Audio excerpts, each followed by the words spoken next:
Not gonna lie, this is my go-to movie if I'm kind of feeling a bit down. Ant-Man, directed by Peyton Reed, released in July of 2015. Production budget of 130 million, worldwide taking 519 million for a profit of 319 million dollars. Starring Paul Rudd, Michael Douglas, Evangeline Lilly, and Corey Stoll. So Ant-Man was Marvel's first heist movie, and I'm going to go ahead and call it a heist light. I mean, it is a heist, there is heist elements to the movie, that's for certain. It's just, in comparison to other heist movies that I love and adore, it's not exactly a full-on heist movie because you got to pack the superhero elements into there anyway. But that's okay because it was heisty enough for me. I had a really good time with this. Excellent cast, brilliantly acted, and the support cast. Oh, the support cast are fantastic. These three. They're magnificent. I love watching them on screen. I love their interplay. I love their carry-on. And, what's his name?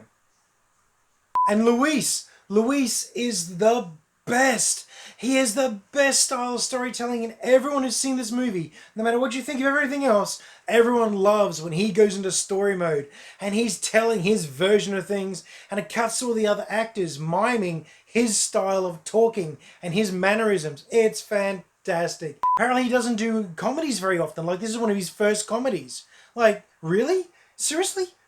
Brilliant.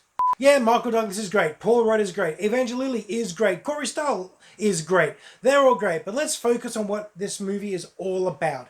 The special effects. The shrinking. That was so good. I was so hyped for this movie. I'd overhype myself because one of my favorite movies of all time when I was growing up was Honey, I Shrunk the Kids. I love that movie. I watched it to death. I think I sent my family nuts. And so being able to see that style of story retold with the Marvel budget and the Marvel style and the whole Marvel approach, I was extra keen. And it paid off. Oh, it delivered. It delivered so well. Yeah, the science behind it is bupkis. Okay, it's silly. It doesn't make any sense. It doesn't matter. Don't think about it too much. Enjoy the tank. Don't think about the tank too much. Enjoy the explosions, the actions, the punching, the running and jumping, the slow motion. Enjoy it. Just enjoy it. Don't think about it. Because it's much like the lightsaber principle. It's really cool. Just don't think about it too long because then the whole thing unravels. And fast. I mean, I love this movie. Don't get me wrong. But you overthink or just begin to think about the physics and the science behind it, total mess. It collapses in on itself in a disastrous heap. So you just don't do that. Acknowledge that with that analytical part of your brain.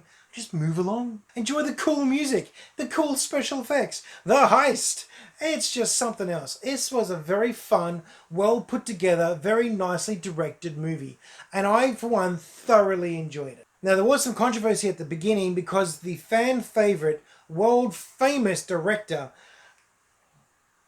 walked away from the script. He walked away from production over creative differences, which it actually turned out to be just creative differences. There wasn't any behind the scene nastiness, it turns out. They literally just couldn't decide. So he walked away, everyone thought it was a disaster, and in comes Peyton Reed and takes over. And he delivers, all things considered, with all the negative press and controversy and outrage, mostly fake, but outrage nonetheless around this movie.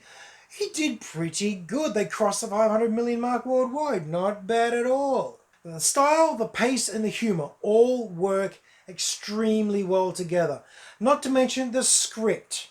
That holds up so nicely. All of it tying together beautifully with spectacular special effects and just some nice style. Even for a Marvel movie, we've got some extra polished scenes in this. It's got a smoothness, a real finish, a flair to it. My only complaint would be the use of the villain. He's great. Stoll is fantastic as the villain, and then they go and kill him off.